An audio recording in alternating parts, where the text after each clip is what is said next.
my name is Ananya Pratap Singh, and in this brief video I'm going to discuss about State of Investment Arbitration in India.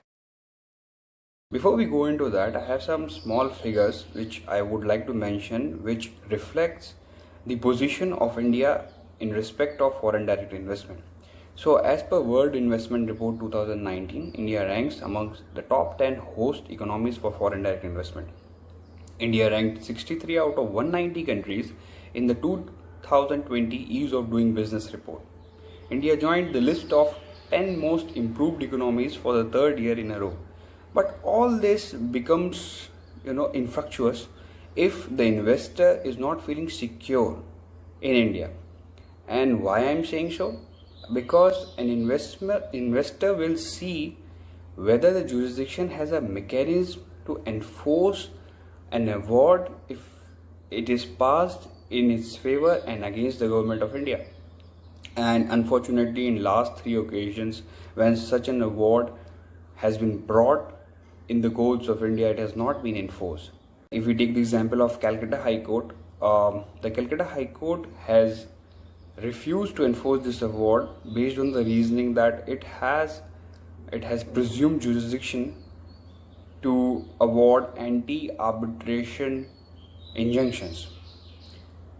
In a different reasoning given by a Delhi High Court on 2 occasions, it has been inter alia reasoned that the Indian Arbitration Act is not applicable when it comes to investment arbitral award, and that is basically the crux of it. If the domestic legislation does not apply on investment arbitral award, then how do you enforce such awards in India? If we see the Indian Arbitration Act, Section 44 defines foreign awards, and foreign awards does not include an award passed in investor state arbitration or investment awards. Further, India have commercial reservations in respect of New York Convention, according to which only the awards which are passed or which are accruing out of commercial relationship will be recognized as New York Convention awards. Now, what is a commercial relationship has been interpreted by the courts in India, and surprisingly, it does not include or it does not encompass an investor state award. Now the question arises, how do you enforce these awards in India? You have to follow, then you will seek the indirect enforcement of these awards, which can be through the Code of Civil Procedure. In the Civil Procedure Code, Section 44A deals with enforcement of foreign decree and judgment in India.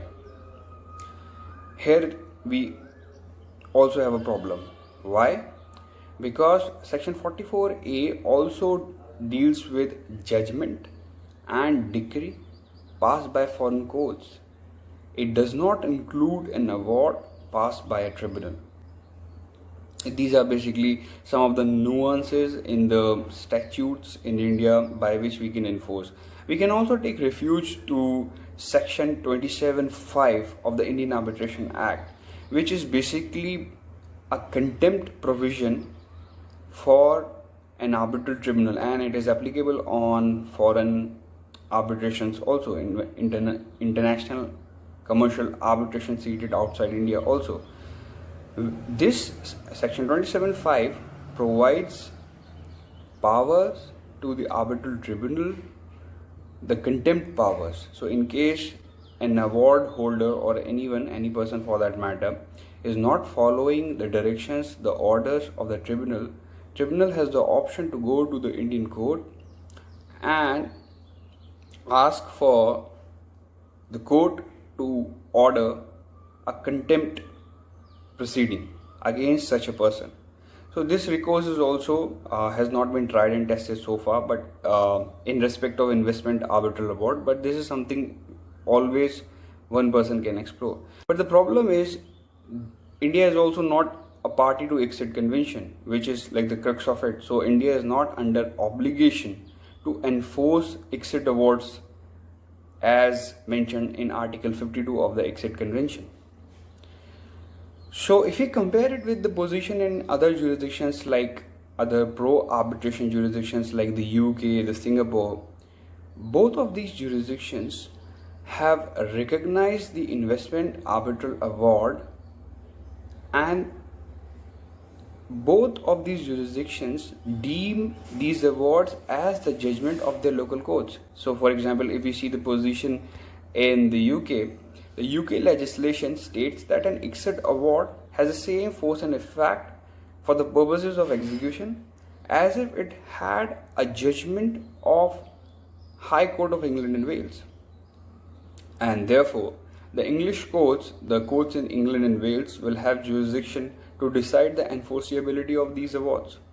Similarly, Singapore has something called the Arbitration International Investment Disputes Act, which was passed when Singapore has ratified Exit Convention. Just like the English Act, this act also provides that exit awards are deemed to be judgment of Singapore High Court. So moving forward, if India wants to provide enforceability, a mechanism of enforceability of investment awards in India, the Indian Parliament has to amend the current legislation, particularly the definition of award, foreign award, provided in section 44, to the effect that such award, the foreign award, should include the investment arbitral awards. By doing so, the whole of part 2, which deals with international commercial arbitral awards in respect of foreign seated arbitrations, will become applicable on these awards, and that will provide an effective mechanism for enforcement of investment awards in India. So that is briefly from my side.